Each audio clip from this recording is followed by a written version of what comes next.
Michelle Bishop in her makeshift dining room office. Hi, everyone. Welcome back to PAVA IRL, your favorite video blog that shows you what PAVA priorities and practices look like in real life. I'm your host, Michelle Bishop with NDRN, and we have a very special episode this time to congratulate our friends over at Vote Riders. They are celebrating their 10-year anniversary of helping voters to get the correct type of ID to vote. I'll let Lauren Kunis, their executive director, tell you more about that. You may actually recognize Lauren from her days coordinating National Voter Registration Day that I know so many of you are involved with. Just a quick note before we get started that you can read below for more details if you're unable to see the slides that Vote Writers are going to be sharing on their screen. All right, tell us more, Lauren. Vote Riders is a national, nonprofit, nonpartisan organization that is on a singular mission to ensure that voter ID laws don't prevent any eligible voter from casting a ballot, either directly because they lack ID or indirectly because of confusion or intimidation stemming from voter ID laws. We're really excited to be celebrating our 10th anniversary this April and to be working alongside a growing number of partners nationwide, upwards of 825 last time I counted, to have a greater impact year after year. Our work is national in scope and supported not only by our partners of all stripes and sizes all around the country, but also nearly 6,000 volunteers who participate in virtual events and receive training from us to offer on-the-ground assistance to voters.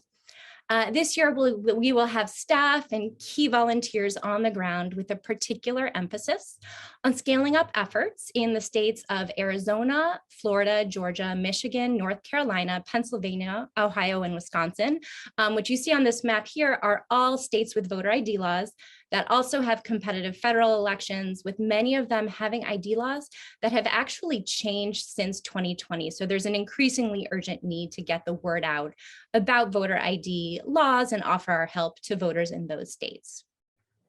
So in this slide, we have a map that summarizes the backdrop for our work, which is, the long and short of it is there's a growing number of voter ID laws across the country. The 36 states you see in different shades of greenish here currently have a voter ID law in place, with a variation in the type of ID that is required or requested of voters when they vote either in person at the polls and or by mail. These laws are on the rise nationwide. Last year alone, 7 states passed new or stricter voter ID laws for voting in person or by mail. 7 additional states have pending initiatives dealing with voter ID as we just enter into 2022, with who knows how many more to come. The scope of voters impacted by voter ID laws is huge, and honestly far more significant than I think many of us realize, even those of us who do voter engagement work. 25 million voting age Americans do not have a current government issued photo ID, and confusion and intimidation stemming from voter ID laws risks deterring many millions more from casting a ballot. So at Vote Riders, we know from our decade of work on the ground that voter ID laws absolutely can and often do present powerful barriers for our fellow Americans in terms of being able to exercise their freedom to vote or not. And this rash of new laws is going to make these challenges even more ever present for voters as we head into this midterm election year.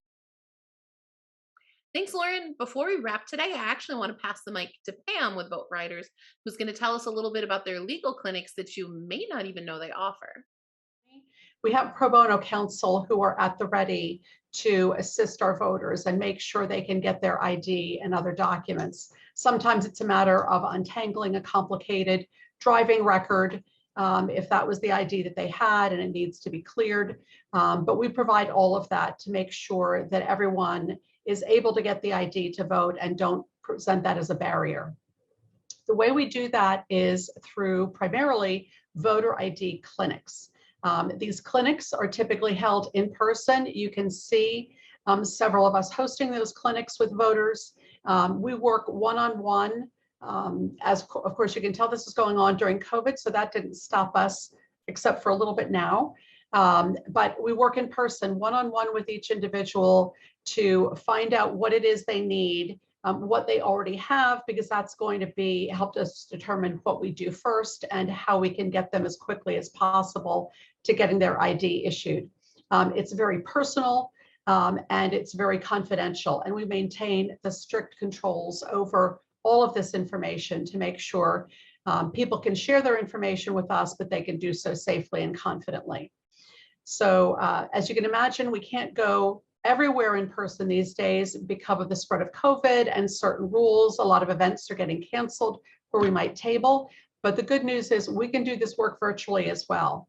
We have volunteers not only on the ground in our target states, but we also have volunteers from all over the country who are eager to help people who are in those strict ID states get their ID. And they get trained just like everyone else does. They work one-on-one, except it's usually over the phone instead of in person.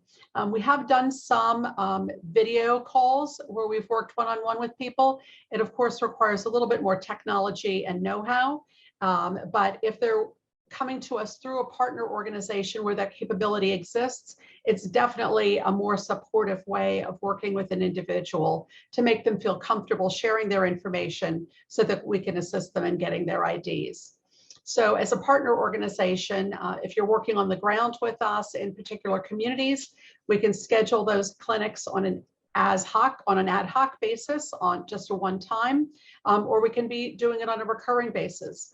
Some of our partners want us coming in once a month, and they'll advertise and promote that to the people who are coming in, say for social service support or employment training, whatever it is, whatever's gathering people to your site for other services, we can plug in whatever way works best for you to provide the voter ID and document acquisition services. And whether it's once a week, once a month, quarterly, whatever works for you, we can make that happen. And of course, with virtual volunteers, we can provide that assistance basically anytime and anywhere. One other option that's not on the slides that I'll just mention briefly, but which you'll see in our materials in the toolkit, is that we can also train your staff. There are some organizations that want to be able to assist with some aspects of the voter ID and document identification work, and we can train you to do that work to the extent that you wish, and then we can always be available as a backup. Well, you heard it from the source, folks. Don't be shy. Check out the resources below this video and be sure to contact Boat Riders if you want to talk to them about the legal clinics or any other resources they may have to help you get the correct ID into voters' hands so they can participate in the midterm elections this year. Thanks as always for watching, and catch you next time.